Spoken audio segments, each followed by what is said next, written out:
칠흑 같은 어둠이 내려앉은 군단. 사령부의 대회의실은 숨소리조차 들리지 않는 팽팽한 긴장감에 휩싸여 있었습니다. 중앙의 긴 테이블을 중심으로 수십 명의 영관급 장교들과 장성들이 자리를 지키고 있었고 그들의 시선은 오직 상석에 앉은 영란에게 쏠려 있었습니다. 영란은 단정하게 빗어넘긴 머리 사이로 희끗한 머리카락이 섞여 있었지만 그 눈빛만큼은 갓 임관한 소위보다 날카로웠습니다. 그녀의 맞은편에는 삼사단장인 진철이 거만한 자세로 등받이에 몸을 기대고 있었습니다. 진철은 영란이 군단장으로 부임한 이후 줄곧 그녀의 명령을 나이가 어리다는 이유로 혹은 여군이라는 이유로 교묘하게 무시해왔습니다.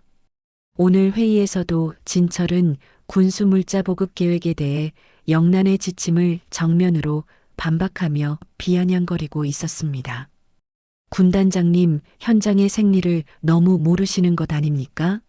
책상물림 행정으로 군대를 지휘하시려니 이런 무리한 지시가 나오는 겁니다. 내 나이가 군단장님보다 많고 이 부대에서 보낸 세월이 얼만데 이런 식의 간섭은 곤란합니다. 진철의 목소리는 회의실 전체를 울릴 만큼 컸고 그 안에는 노골적인 무시와 권위주의가 가득했습니다. 주변의 참모들은 당황한 기색이 역력했습니다. 어떤 이는 서리로 얼굴을 가리고 어떤 이는 마른 침을 삼키며 영란의 눈치를 살폈습니다. 영란은 아무런 대꾸 없이 천천히 자리에서 일어났습니다. 그녀의 발자국 소리가 적막한 회의실에 또박또박 울려 퍼졌습니다.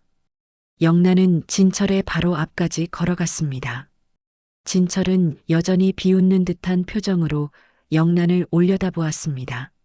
하지만 그 비웃음은 단 한순간에 비명으로 바뀌었습니다. 영란의 오른팔이 허공을 가르며 진철의 뺨에 강렬하게 내리꽂혔습니다. 쩍하는 소름 끼치는 파열음이 회의실 벽을 때렸고 진철의 고개는 맥없이 옆으로 꺾였습니다. 너무나 순식간에 벌어진 일이라 옆에 서 있던 부관들은 제지할 엄두조차 내지 못했습니다. 진철의 입가에서 핏방울이 터져 나왔고 그는 믿기지 않는다는 듯 영란을 쳐다보았습니다. 하지만 영란의 공격은 거기서 끝이 아니었습니다.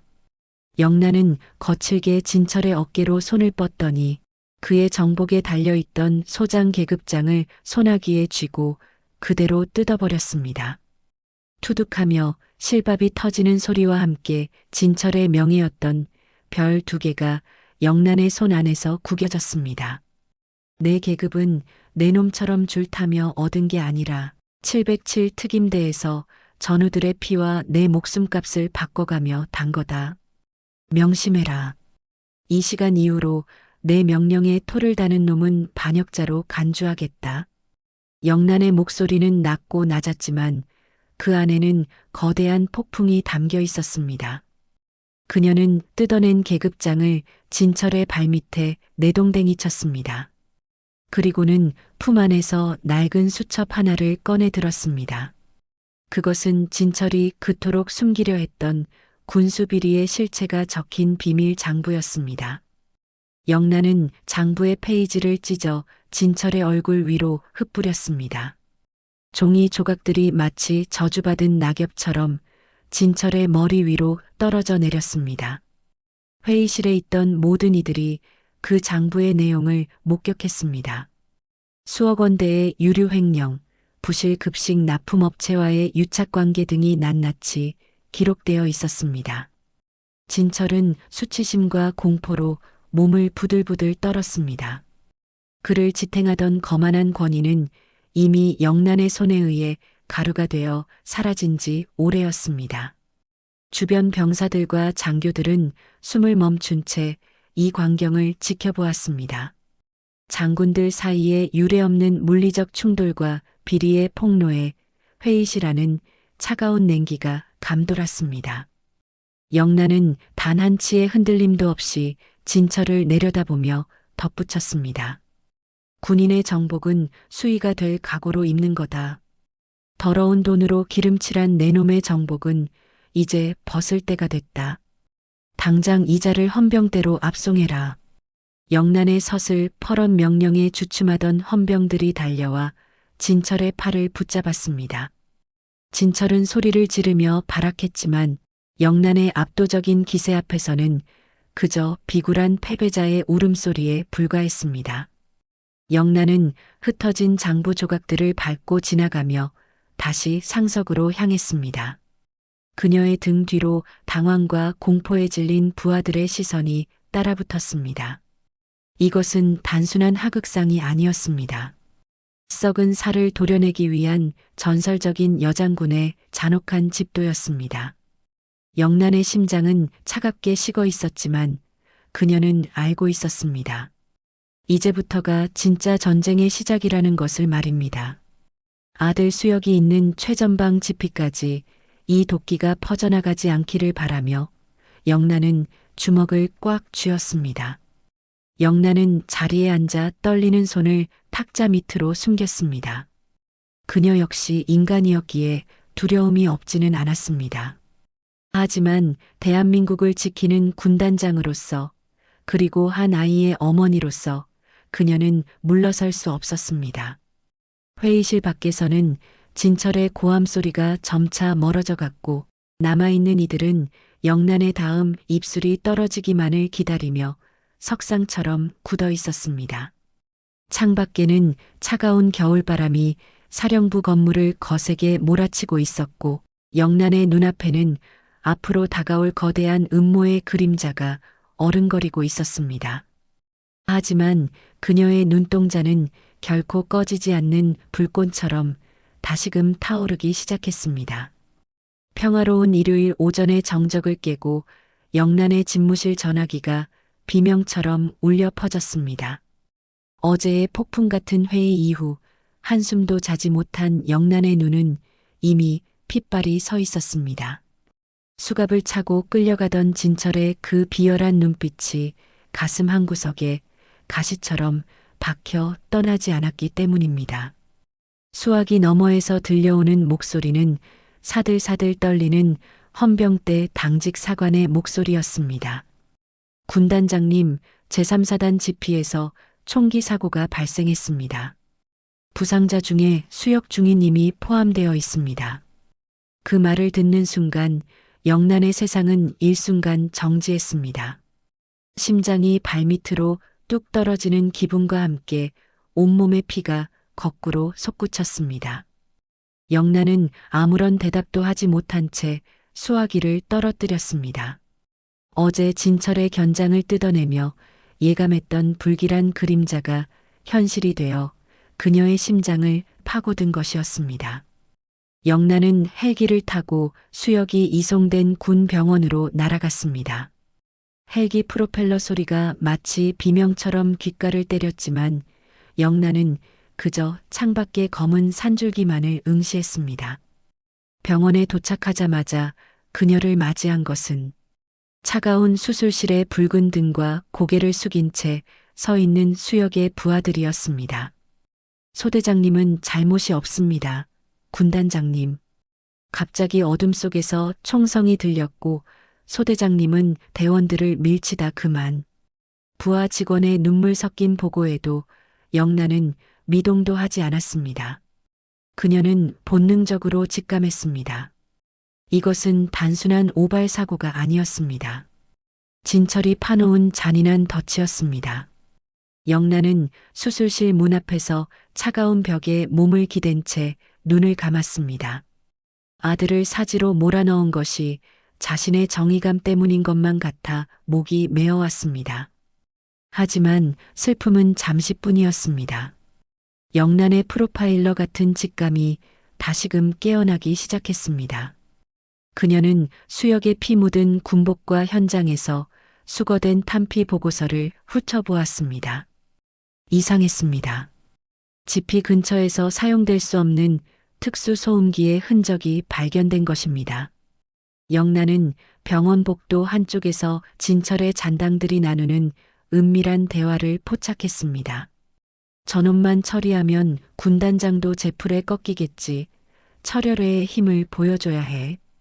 그들의 비아냥거리는 말투에 영란의 눈동자가 다시금 차갑게 번득였습니다.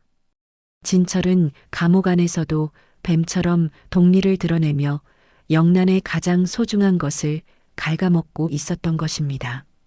영란은 주먹을 너무 꽉 쥐어 손톱이 살을 파고들었지만 아픔조차 느끼지 못했습니다. 수술실 문이 열리고 의사가 지친 표정으로 걸어 나왔습니다.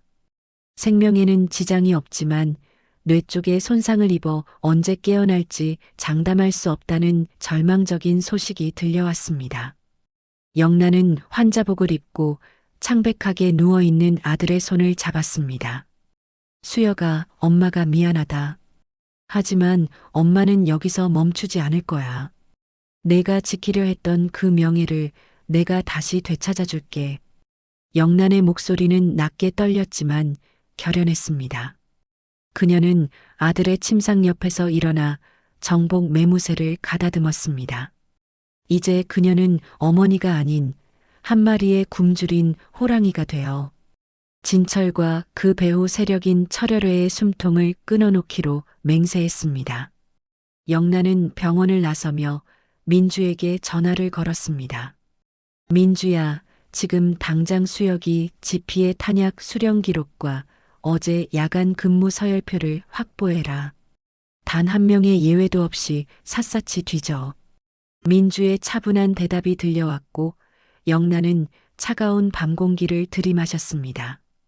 진철은 영란을 무너뜨리기 위해 아들을 제물로 삼았지만 그것은 그의 인생에서 가장 큰 실수였습니다. 영란은 이제 법이나 원칙이라는 울타리를 넘어 진철이 가진 모든 것을 잿더미로 만들 준비를 마쳤습니다. 그녀의 눈에는 눈물 대신 타오르는 복수심과 냉철한 수사 본능만이 가득 차 있었습니다. 어둠 속에서 영란의 별 세 개가 서늘하게 빛나며 거대한 반격의 서막을 알리고 있었습니다. 진철의 부하들은 영란이 아들의 사고에 정신이 팔려 아무것도 못할 것이라 믿고 축배를 들고 있었습니다. 하지만 그들은 몰랐습니다. 영란이 707 특임대 시절 피의 여신이라 불리며 적진을 초토화했던 그 시절의 잔혹함을 말입니다. 영란은 사령부로 돌아가는 차 안에서 지도 한 장을 펼쳤습니다. 진철의 자금줄이자 철혈회의 근거지인 비밀. 탄약고와 휴양소들이 그녀의 머릿속에서 하나의 타격 목표로 정리되었습니다. 영란은 나지막이 음조렸습니다. 진철아, 내가 건드리지 말아야 할 것을 건드렸다. 이제 내 놈이 가진 그 더러운 별들이 하나씩 떨어지는 걸 지켜보게 해주마. 그녀의 차가운 미소가 어둠 속에서 사라졌습니다.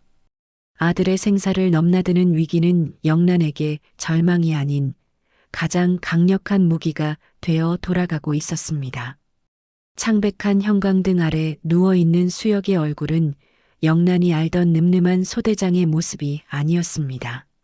산소호흡기의 의지에 가쁜 숨을 몰아쉬는 아들의 손은 얼음장처럼 차가웠고 그 손등에 꽂힌 수많은 링거 바늘이 영란의 심장을 사정없이 찔러댔습니다. 영란은 아들의 손을 차마 세게 잡지도 못한 채 손가락 끝으로 미세한 떨림만을 느끼며 주저앉았습니다. 수여가, 엄마 왔다. 제발 눈 좀 떠봐라. 내가 이렇게 누워있으면 엄마는 어떡하란 말이냐. 영란의 입술 사이로 억눌린 신음이 터져나왔습니다. 평생을 군인으로 살며 어떤 참혹한 전장에서도 눈물 한 방울 보이지 않았던 그녀였지만 자식의 생사 앞에서는 그저 무력한 어머니일 뿐이었습니다. 그때 병실 밖에서 소란스러운 구두 소리와 함께 낯익은 목소리들이 들려왔습니다. 진철의 측근이자 철혈회의 핵심 멤버인 사단 참모들이었습니다.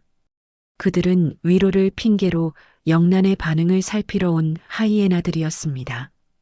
군단장님, 상심이 크시겠습니다.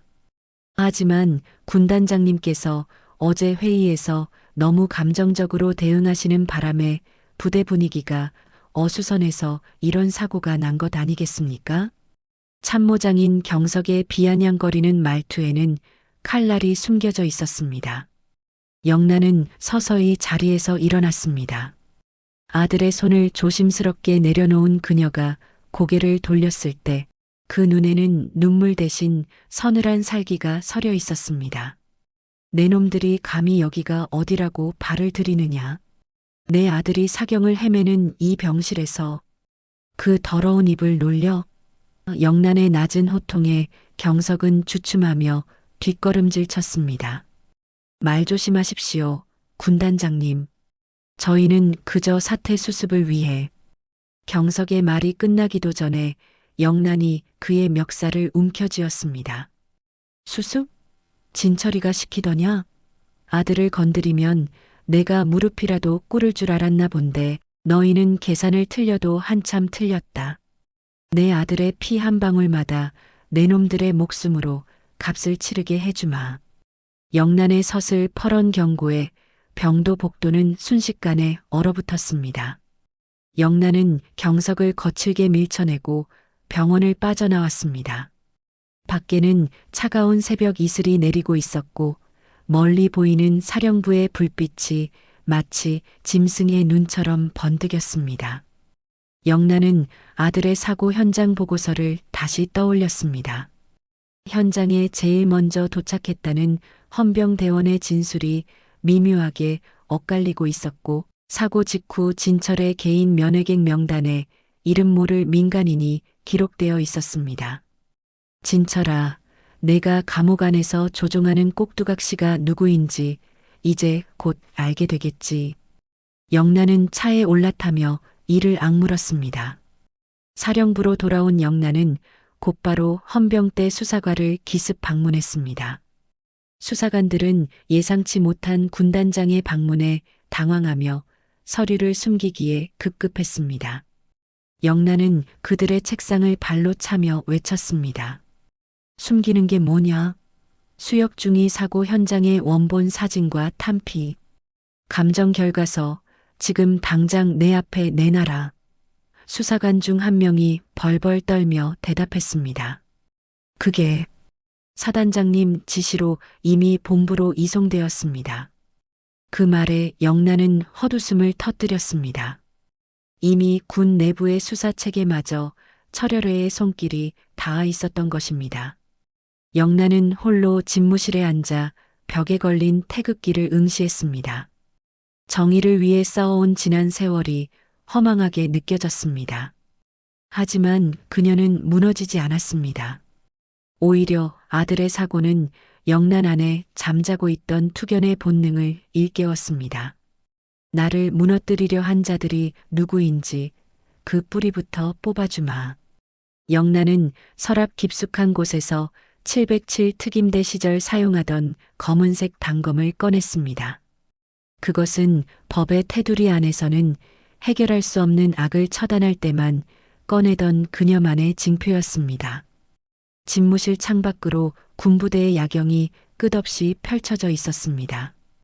평소라면 평화로워 보였을 그 풍경이 오늘따라 거대한 무덤처럼 보였습니다. 영란은 민주에게서 온 보안 메시지를 확인했습니다.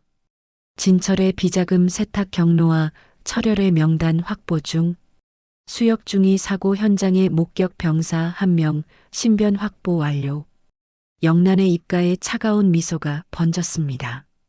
이제 슬픔은 분노의 연료가 되었고 모성애는 가장 치명적인 복수의 칼날로 변했습니다.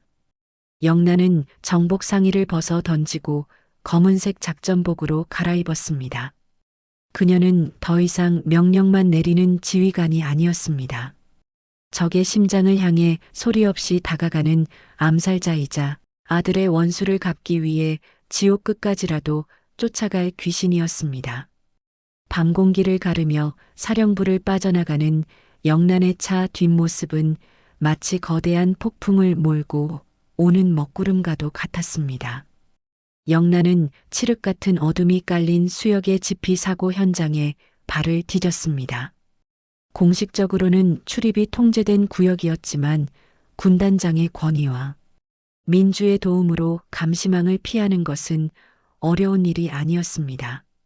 비릿한 피 냄새와 화약향이 여전히 공기 중에 부유하고 있었고 영란의 발밑에서 바스락거리는 마른 풀소리가 정적을 깨뜨렸습니다.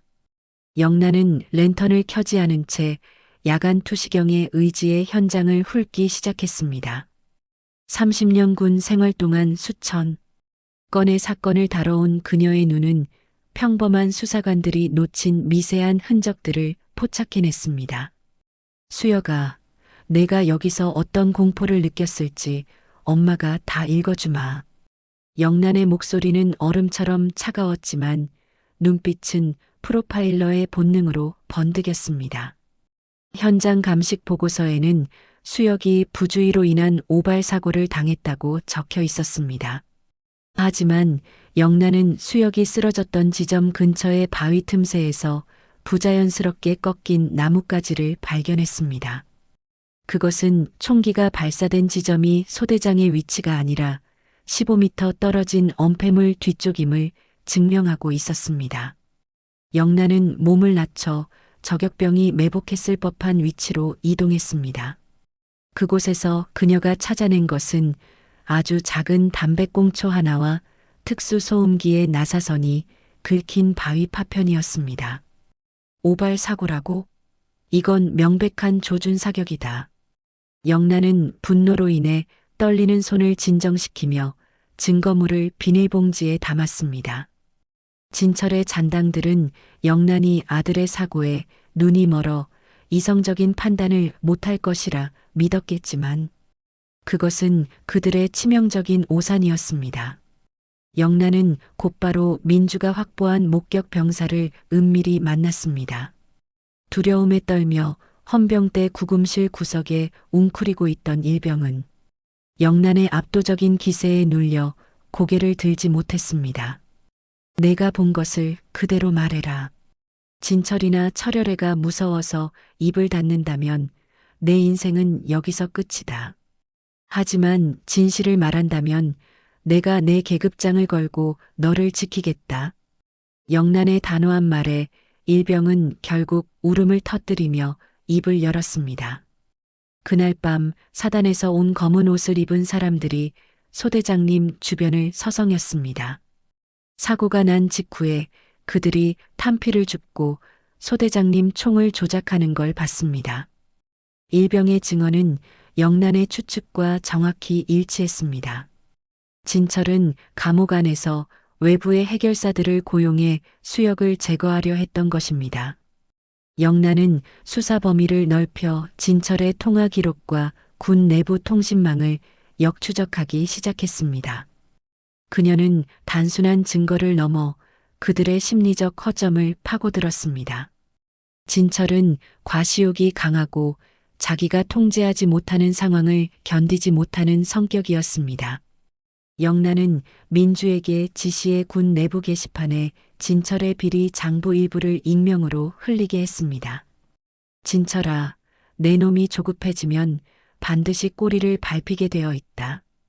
영란의 예상대로 진철의 수하들은 당황하기 시작했습니다. 그들은 증거를 인멸하기 위해 더 빈번하게 연락을 주고받았고 영란은 그 미세한 전파를 놓치지 않고 포착해 철혈회에 숨겨진 아지트를 특정했습니다. 영란은 이제 확신했습니다. 이 사건은 단순한 보복이 아니라 진철이 군권 장악을 위해 벌여온 거대한 음모의 일환이었습니다. 수역은 그 음모를 저지하려다 타겟이 된 것이었습니다. 영란은 아들의 병실로 돌아와 의식이 없는 수역의 귓가에 속삭였습니다. 범인이 누군지 알아냈다. 이제 엄마가 그놈들의 심장을 직접 도려낼 거다. 영란의 눈에는 더 이상 슬픔이 남아있지 않았습니다. 오직 사냥감을 포착한 맹수의 잔혹함과 치밀함만이 가득했습니다. 그녀는 민주가 가져온 철혈회의 비밀 회동 장소를 확인하며 총기 보관함에서 개인 권총을 꺼내 허리에 찼습니다. 밤이 깊어갈수록 영란의 감각은 더욱 예리해졌습니다. 그녀는 사령부의 모든 보안 카메라를 우회하고 홀로 진철의 핵심 측근들이 모여있는 산속의 비밀 별장으로 향했습니다.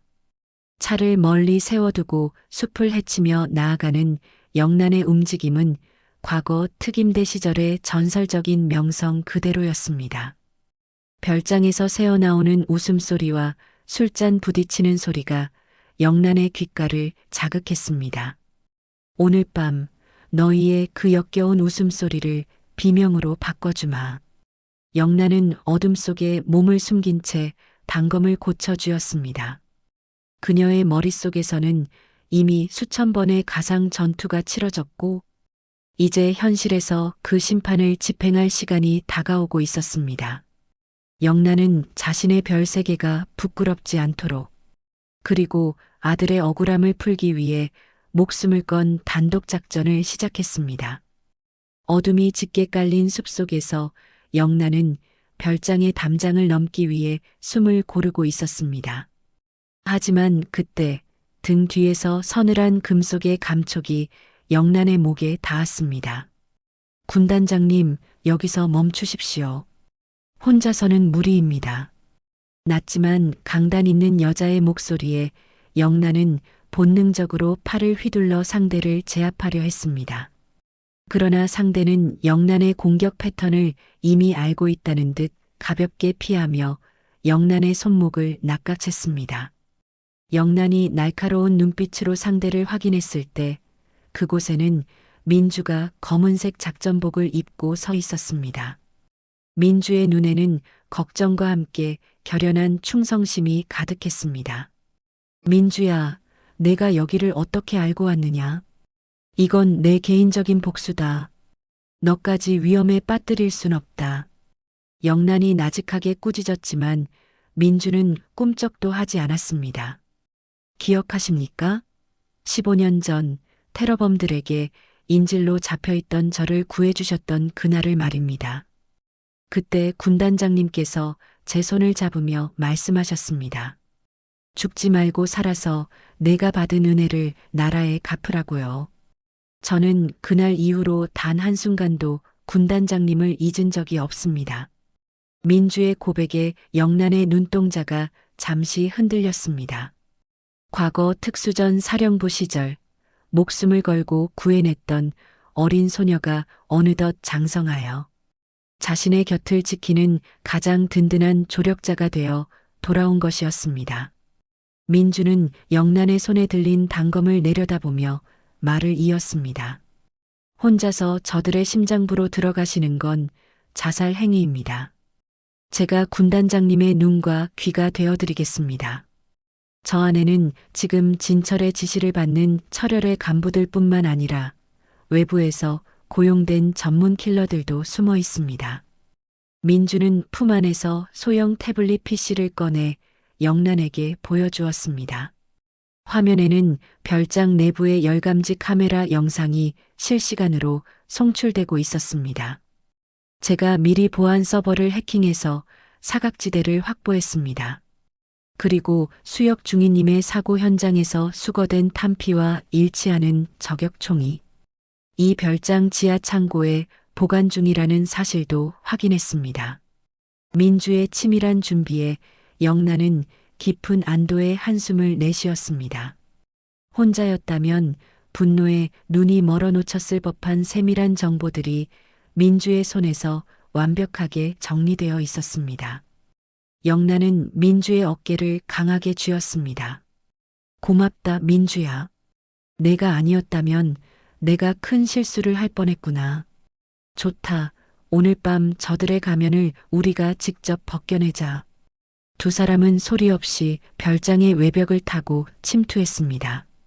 영란의 노련한 침투 기술과 민주의 첨단 장비가 결합하자 별장의 철통 같은 경비 시스템은 종이장처럼 무너졌습니다. 지하 창고로 잠입한 영란은 마침내 아들 수역을 저격했던 바로 그 총기를 찾아냈습니다. 총열에 남은 화약 냄새를 맡는 순간 영란의 머릿속에는 아들이 피를 흘리며 쓰러지던 환영이 스쳐 지나갔습니다. 이 총으로 내 아들을, 감히 내 아들을. 영란은 분노를 억누르며 총기에 부착된 일련번호를 사진으로 찍어 민주에게 넘겼습니다. 이것은 진철의 살인 교사를 입증할 결정적인 물증이었습니다. 하지만 위기는 예기치 못한 곳에서 찾아왔습니다. 별장 2층에서 연회를 즐기던 철혈의 간부 중 한 명이 술을 깨러 발코니로 나왔다가 정원에 주차된 낯선 차량을 발견한 것입니다. 순식간에 별장 전체에 비상벨이 울려 퍼졌고 무장한 경비원들이 지하 창고를 향해 몰려들기 시작했습니다. 군단장님, 들켰습니다. 제가 시간을 벌 테니 어서 빠져나가십시오. 민주가 권총을 뽑아들며 외쳤지만 영란은 민주를 뒤로 밀어냈습니다. 아니, 이제 숨어 다닐 필요 없다. 정면 돌파한다. 민주야, 지금 바로 이 안의 모든 대화와 영상을 사령부와 언론사 서버로 실시간 송출해라. 저들의 추악한 잔치를 온 국민이 보게 만드는 거다. 영란은 창고 문을 박차고 나갔습니다. 쏟아지는 총탄 속에서도 영란은 707시절의 전설적인 사격 솜씨를 발휘하며 경비원들을 제압해 나갔습니다. 그녀의 움직임은 마치 춤을 추듯 유연했고 발사되는 총알 한 발 한 발은 정확히 적들의 무기를 타격했습니다. 민주는 영란의 뒤를 지키며 태블릿 PC의 전송 버튼을 눌렀습니다. 별장 안에서 벌어지는 아비규환의 현장과 지하 창고에 숨겨진 불법 무기들, 그리고 당황해서 도망치는 철혈의 간부들의 얼굴이 대한민국 전역으로 퍼져나가기 시작했습니다. 영란은 복도 끝에서 자신을 노려보는 진철의 최측근 경석과 마주쳤습니다. 경석아, 내 주인이 감옥에서 보낸 선물을 잘 받았다. 이제 내가 답례를 할 차례다. 영란의 차가운 선전포고와 함께 별장은 거대한 심판의 장으로 변해갔습니다. 영란과 민주 두 여군의 시공간을 초월한 인연이 만들어낸 복수의 서막은 이제 그 누구도 멈출 수 없는 폭주, 기관차처럼 진철의 목조를 향해 달리고 있었습니다. 별장 안의 화려한 조명들이 일제히 전멸하며 비상 상황을 알렸고 민주의 태블릿을 통해 송출되던 영상은 대한민국군 지휘부와 주요 언론사 메인 서버를 강하게 타격하고 있었습니다. 경석은 사색이 되어 휴대폰을 들고 누군가에게 연신 전화를 걸어댔지만 이미 영란이 설치한 제머제머로 인해 통신은 완전히 차단된 상태였습니다. 군단장님, 지금 이 짓이 무슨 의미인지 아십니까? 이건 명백한 군단 무단 이탈이자 사유지 침입입니다. 당신도 무사하지 못할 거야. 경석이 도끼 어린 목소리로 소리를 질렀습니다. 하지만 영란은 대꾸 대신 총구를 낮게 조절하며 천천히 계단을 밟고 올라갔습니다. 영란의 전투화 소리가 대리석 바닥에 규칙적으로 울릴 때마다 경석의 눈동자는 공포로 심하게 흔들렸습니다. 원칙? 너희가 내 아들의 가슴에 총구멍을 낼 때 그딴 건 이미 쓰레기통에 쳐넣지 않았나?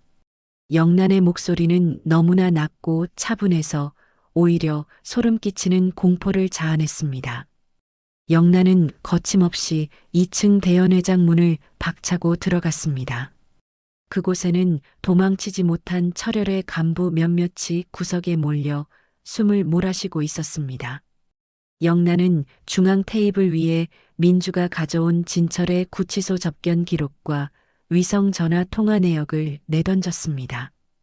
진철이가 감옥 안에서 너희에게 보낸 지령서다. 수혁이의 사고를 오발로 조작하고 증거를 인멸하면 사단장 자리를 보장해주겠다고 약속했더군.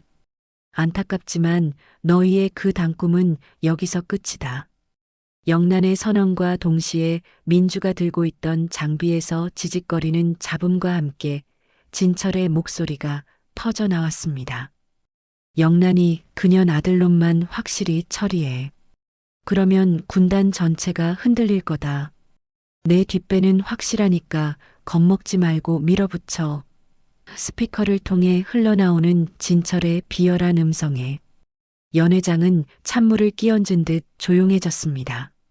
이것은 민주가 진철의 은밀한 통신망을 도청해 확보한 결정적인 육성 증거였습니다. 경석은 이제 더 이상 숨을 곳이 없다는 것을 깨달은 듯 품 안에서 권총을 꺼내려 했습니다.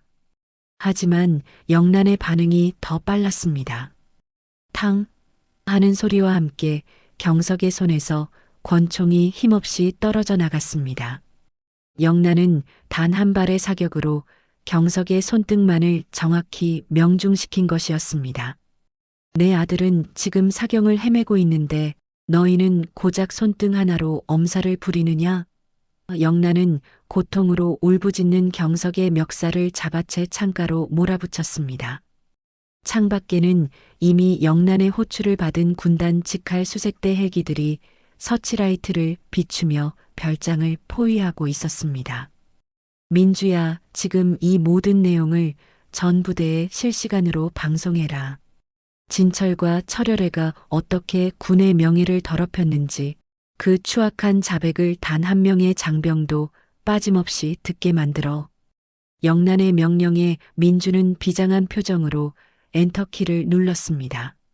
사령부 연병장의 대형 스크린부터 최전방 지피의 TV까지 진철의 살인 교사 육성과 별장에서 벌어진 은밀한 범죄 행위들이 적나라하게 송출되기 시작했습니다. 군 내부 게시판은 순식간에 분노한 장병들의 댓글로 도배되었고 철혈애에 동조하던 세력들도 하나둘씩 등을 돌리기 시작했습니다. 영란은 경석의 귀에 대고 나지막이 속삭였습니다. 진철이에게 전해라. 내 놈이 믿고 있는 그 거대한 뒷배조차 이제 너를 버릴 거라고. 내가 오늘 밤 그 뿌리까지 통째로 드러낼 거니까. 영란은 경석을 바닥에 내팽개치고 별장 발코니로 나갔습니다. 강한 헬기 바람에 영란의 흰 머리카락이 거칠게 흩날렸지만 그녀의 눈은 그 어느 때보다 선명하게 빛나고 있었습니다. 그녀는 이제 단순한 복수자가 아니었습니다. 무너진 군의 기강을 바로 세우고 아들의 피로 물든 정의를 되찾기 위해 스스로 괴물이 되기를 자처한 심판자였습니다. 밤하늘을 가득 메운 헬기 소음 속에서 영란은 멀리 보이는 아들의 병원 쪽을 향해 마음속으로 다짐했습니다. 수여가 거의 다 왔다. 조금만 더 버텨다오. 영란의 뒷모습 위로 쏟아지는 서치라이트.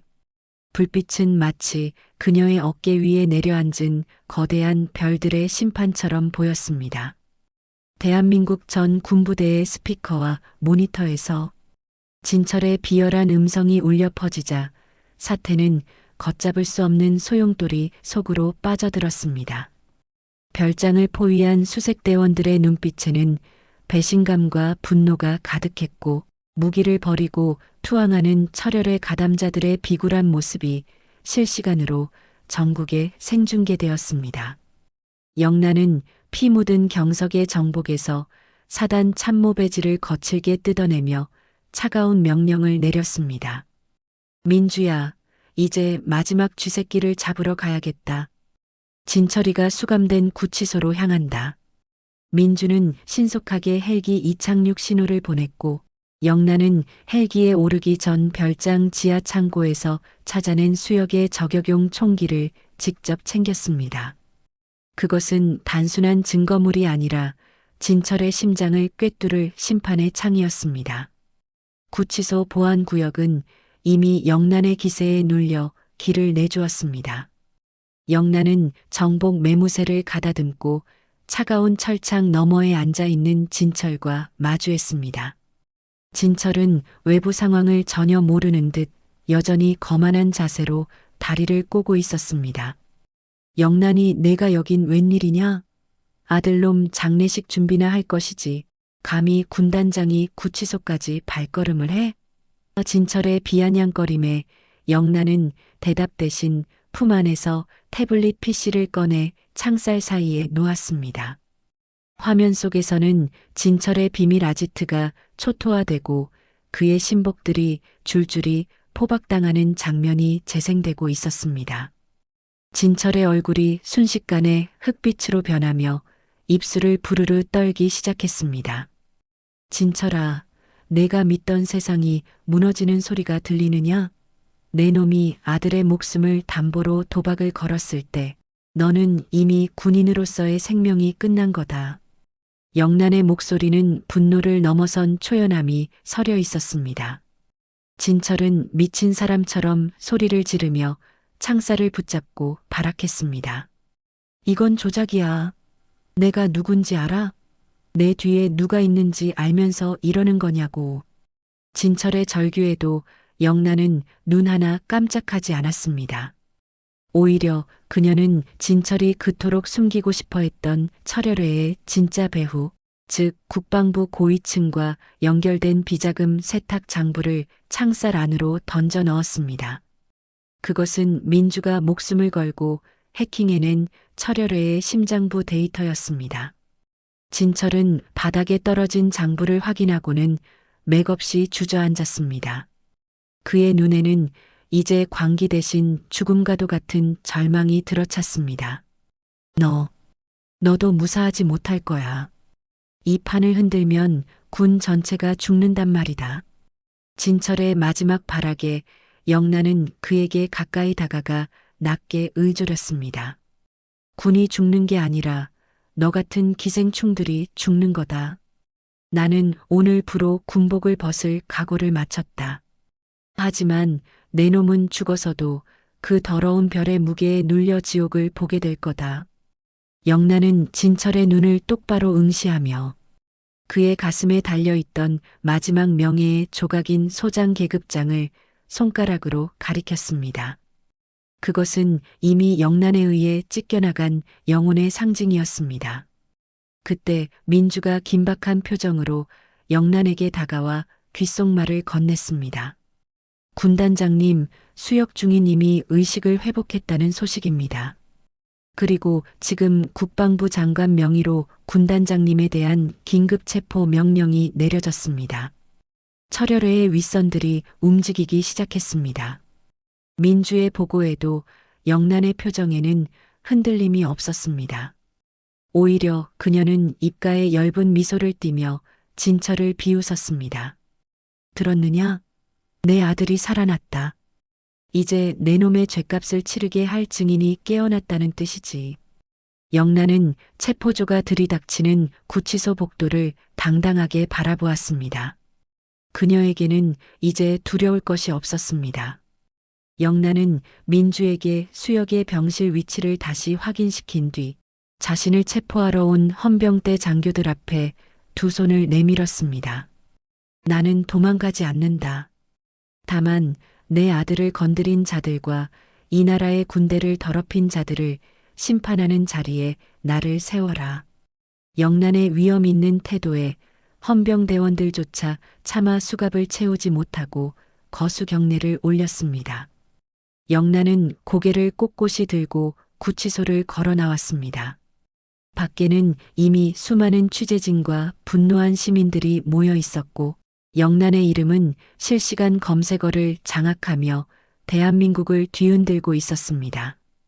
별들의 전쟁은 이제 막바지를 향해 치닫고 있었고 영란은 기꺼이 스스로를 불태워 어둠을 밝히는 등불이 되기로 결심했습니다. 진철은 차가운 바닥에 엎드려 자신의 몰락을 직감하며 피눈물을 흘렸고 영란의 당당한 발걸음은 정의의 심판대를 향해 거침없이 이어졌습니다. 영란을 향해 쏟아지는 수백 개의 카메라 플래시와 헌병대의 삼엄한 경비 속에서도 그녀의 등은 굽지 않았습니다. 국방부 지하 조사실로 압송된 영란은 자신을 향해 반역죄와 하극상을 들먹이는 고위 장성들 앞에서 오히려 그들의 비리 파일을 하나씩 의조리며 그들의 입을 막아버렸습니다. 영란은 군복의 소매를 정돈하며 차갑게 말했습니다. 나를 체포한 것이 당신들의 인생에서 가장 큰 실수가 될 겁니다. 내가 여기 들어온 건 당신들이 불러서가 아니라 당신들 모두를 한 번에 쓸어버릴 그물 안으로 들어온 것이니까요. 영란의 선언과 동시에 민주가 외부에서 터뜨린 마지막 폭탄이 대한민국 전체를 강타했습니다. 진철의 구치소 자백 영상과 철혈회의 자금줄이 연결된 윗선들의 실명이 담긴 명단이 공영, 방송의 메인 뉴스를 장악한 것이었습니다. 조사실 안의 공기는 순식간에 반전되었습니다. 영란을 다그치던 장성들의 휴대폰이 동시에 울려댔고 그들의 얼굴은 종이장처럼 하얗게 질려갔습니다. 청와대와 시민단체 그리고 분노한 예비역, 장병들의 목소리가 국방부 담장을 넘어 조사실 안까지 들려오는 듯 했습니다. 영란은 여유롭게 의자에 몸을 기대며 눈을 감았습니다. 그녀의 머릿속에는 오직 병상에서 눈을 떴을 아들 수혁의 모습만이 가득했습니다. 얼마 지나지 않아 국방부 장관의 긴급 명령으로 영란에 대한 모든 혐의가 기각되었고 오히려 그녀를 체포했던 자들이 그 자리에서 직위 해제되어 수갑을 차게 되었습니다. 영란은 무거운 조사실 문을 열고 나와 밖에서 기다리던 민주와 뜨거운 눈빛을 교환했습니다. 고생했다, 민주야. 내가 아니었다면 이 별들을 지키지 못했을 거다. 영란은 곧장 수혁이 있는 병원으로 달려갔습니다. 병실 문을 열었을 때 창백하지만 생기가 돌아온 눈으로 자신을 바라보는 수혁과 눈이 마주쳤습니다. 수혁은 떨리는 목소리로 어머니를 불렀습니다. 어머니, 소대원들은 무사합니까? 아들의 첫마디가 자신의 아니가 아닌 부하들의 안부라는 사실에 영란은 참아왔던 눈물을 터뜨리며 아들을 껴안았습니다. 그래, 다 무사하다. 내가 지킨 그 아이들이 지금 병원 밖에서 너를 기다리고 있어. 장하다, 내 아들 수혁아. 모자에 눈물이 하얀 시트를 적시는 동안 복도 건너편 TV에서는 진철과 철혈의 일당에게 무기징역과 중형이 선고되었다는 속보가 흘러나오고 있었습니다. 권력을 탐하며 군의 명예를 짓밟았던 별들은 추풍낙엽처럼 떨어져 어두운 감옥 바닥을 굴러다니게 되었습니다. 한 달 뒤 육군 본부 연병장에서는 유례없는 명예로운 저녁식이 거행되었습니다. 영란은 군단장직을 내려놓으며 마지막으로 자신의 정복을 차려입었습니다. 그녀의 가슴에는 수많은 훈장 대신 수혁이 사고 현장에서 지켜냈던 낡은 부대 깃발 조각이 소중하게 간직되어 있었습니다. 연병장에 모인 수천 명의 장병은 영란이 단상에 오르자 약속이라도 한 듯 일제히 거수 경례를 올렸습니다. 그것은 계급에 대한 예우가 아닌 진정한 군인 정신을 보여준 선배에 대한 존경의 표시였습니다. 영란은 마이크 앞에 서서 갈라진 목소리로 마지막 훈시를 남겼습니다. 군인의 별은 어깨 위에 있는 것이 아니라 여러분의 가슴 속 정의에 떠 있어야 합니다. 나는 이제 평범한 어머니로 돌아가지만 여러분은 끝까지 이 나라의 빛나는 별이 되어 주십시오. 저녁식을 마친 영란은 민주와 수혁의 부축을 받으며 연병장을 걸어 나왔습니다. 위병소를 나서는 영란의 등 뒤로 노을이 길게 드리워졌고 그 빛은 그녀의 희끗한 머리카락을 금빛으로 물들였습니다. 진철과 그 일당은 차가운 담장 안에서 영원한 어둠의 심판을 받게 되었고 영란은 비로소 무거운 짐을 내려놓고 평화로운 일상을 향해 첫 발을 내디뎠습니다. 수혁은 휠체어에서 일어나 어머니에게 경례를 건넸고 영란은 환하게 웃으며 아들의 손을 맞잡았습니다. 용서와 화해 그리고 처절한 복수가 끝난 자리에는 다시금 새로운 정의의 싹이 트고 있었습니다. 영란의 어깨 위에서 빛나던 별 3개는 사라졌지만 그녀가 세상에 남긴 명예의 불꽃은 대한민국 군대의 역사 속에 영원히 꺼지지 않는 별이 되어 남았습니다.